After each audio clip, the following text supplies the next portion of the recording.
Stockholm international piece research institute SIPRI বিশ্বের সবচেয়ে বড় এবং বিশ্বস্ত ইন্টারন্যাশনাল প্ল্যাটফর্ম, যারা সমরাস্ত্র ক্রয় বিক্রয় সংক্রান্ত একটি বিশাল ডাটাবেস পরিচালনা করে আসছে। বাংলাদেশ নিয়ে সিপ্রি এর আগের রিপোর্টগুলো একদম অ্যাকুরেট ছিল, যেমন VT5, TRG-300, TRG-230 এবং বায়রাক্তার TB2 ড্রোন ক্রয় ইত্যাদি। প্রত্যেক বছরের মার্চ মাসে তারা ডাটা আপডেট করে। এবারে প্রকাশিত ডাটা অনুযায়ী বাংলাদেশ প্রায় সবগুলো সমরাস্ত্র 2025 সালে কিনেছে।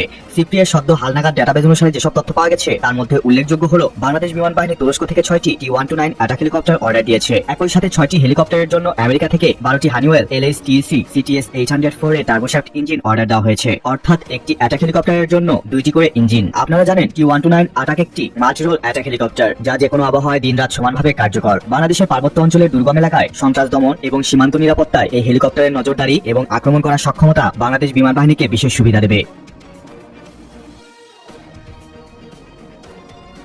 বাংলাদেশ বিমান বাহিনী 12টি ইউরোফাইটার টাইফুন ট্রান্সফোর ইতালি থেকে অর্ডার করেছে। ট্রান্সফোর হলো ইউরোফাইটার টাইফুনের সবচেয়ে আধুনিক এবং শক্তিশালী সংস্করণ। ট্রান্সফোরের সবচেয়ে বড় বৈশিষ্ট্য হলো এর ক্যাপটরি AES এর রাডার। ট্রান্সফোরের এয়ারফ্রেম এবং ইঞ্জিন আগের ভার্সনগুলোর চেয়ে আরো বেশি উন্নত। এই সংস্করণে মেটিওর এবং আইরিস-T এর মতো আধুনিক মিসাইল এবং প্রিসিশন গাইডেড বোমা, সেই সাথে স্টর্ম শ্যাডো ক্রুজ মিসাইল ব্যবহারের সুবিধা রয়েছে।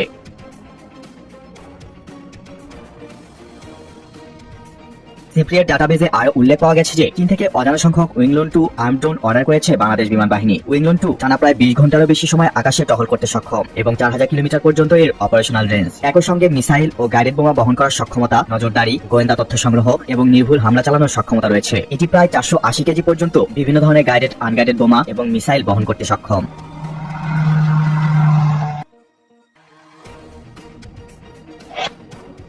অন্যদিকে সম্প্রতি বাংলাদেশ সেনাবাহিনী 2 দফায় 4টি মার্কিন ব্ল্যাক হক হেলিকপ্টার ক্রয়ের টেন্ডার জারি করেছে। আগের 4টি নিয়ে মোট 8টি ব্ল্যাক হক হেলিকপ্টারের টেন্ডার প্রকাশিত হলো। এছাড়া যুক্তরাষ্ট্র থেকে নতুন করে 5টি বেল 407 GXI হেলিকপ্টার কিনেছে সেনাবাহিনী। আপাতত 7টি বেল 407 GXI ব্যবহার করে সেনাবাহিনী।